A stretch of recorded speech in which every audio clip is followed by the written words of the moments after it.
The front door wouldn't open. There was no knob on my side, just a flat brass plate around the keyhole. And I was still wearing my backpack.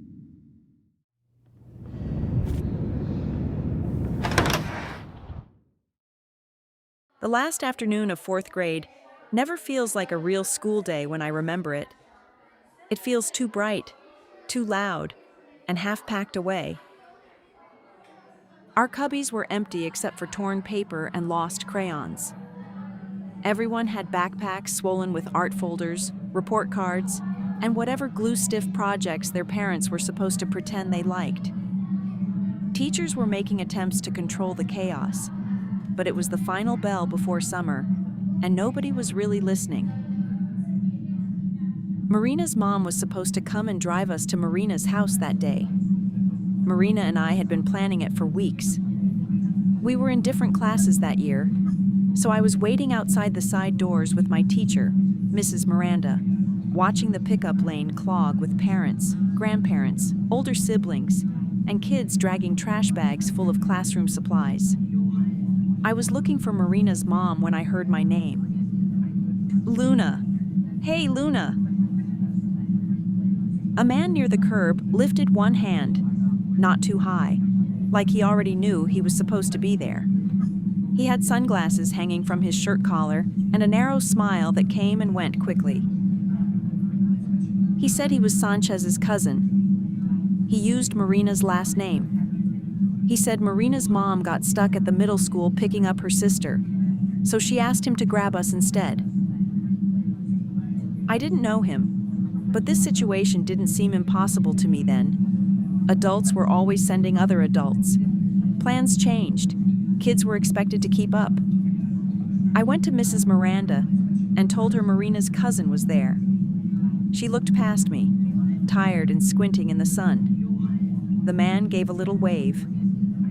"Is that your ride?" she asked. I said, "I think so." That should have been enough to stop everything. Instead, she only nodded and wished me a good summer. He was not actually running, but he was walking fast. My backpack kept hitting me. He talked the whole way to the parking lot, asking if I was excited for 5th grade, if I liked music, if Marina still had that little brown dog. It felt as if he was showering me with words to fill the gaps in my questions. His car was a beige sedan with a cracked plastic cover over one of the rear lights. There was a folded sunshade on the passenger seat and a slightly sweet, stale smell inside. I got in the back. That was when I realized Marina wasn't there.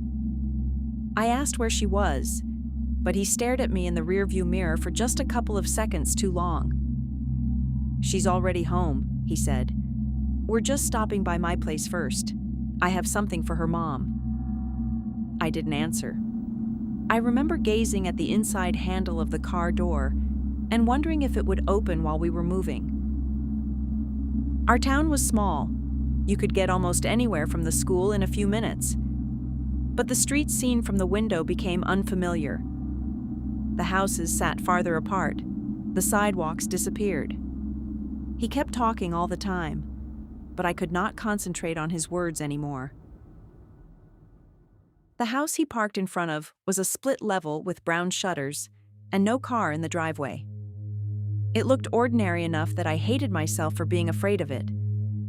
Inside, the curtains were closed in every room I could see. The front hall smelled like dust and warm plastic. He locked the door behind us, and I heard the sound of the deadbolt being turned. I asked for Marina again. "She's in there," he said, pointing to one of the rooms. "Listening to music? Go on, I'll be right there." He didn't wait for me to start walking. He went first, through a door near the kitchen. I heard stairs creak beneath him. I was still standing in the front hall with my backpack on. The front door wouldn't open. The lock had no knob on my side, just a flat brass plate around the keyhole. I tried it twice, quietly, thinking that politeness could save me somehow. Then I saw a phone on a little desk by the kitchen calendar. It was one of those old cordless ones sitting in a charging cradle. I picked it up and pressed 911 with my thumb shaking so badly I hit the wrong button once. When someone answered, I whispered my name and said a man from school had taken me to a house. I didn't know the address. I read the numbers from an envelope on the counter. I was about to leave the phone connected, behind a stack of grocery bags, but I was so afraid of what would happen if I were caught that I put it back in the charging cradle. He came back before I could think of anything else. Luna, he called. Come see. Marina's here. I said I wanted to go home. His face didn't change much. He just walked over and took my arm, not hard at first, then hard enough that my fingers tingled. I started crying when he led me to the room where Marina was allegedly. He told me to stop making it difficult. He told me I was fine. He said Marina was waiting. The room was unfinished, with unpainted walls and only plastic storage bins piled against one wall. One bare bulb hung in the middle of the room. There was no music. There was no Marina. He shut the door and locked it.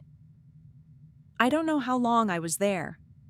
I sat in one corner and listened to him move around the house. Once he opened the door and asked if I wanted something to eat. I said no because I was afraid he would go into the kitchen and notice I used the phone. Later, I heard pounding at the front door. Not a knock, pounding. Then voices. Then a crash that seemed to shake dust out of the ceiling. I screamed then, because I understood the reason of this sound.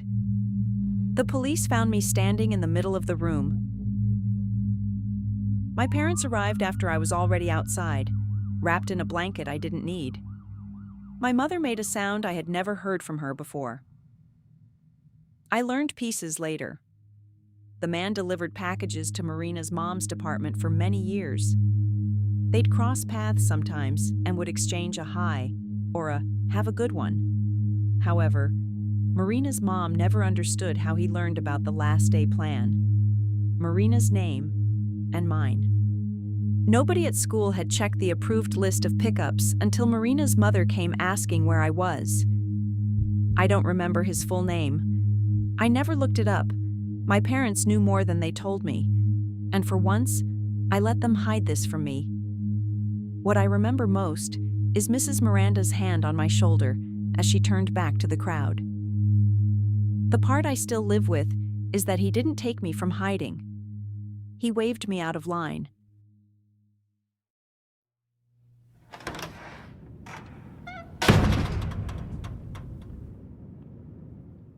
Like, share, subscribe.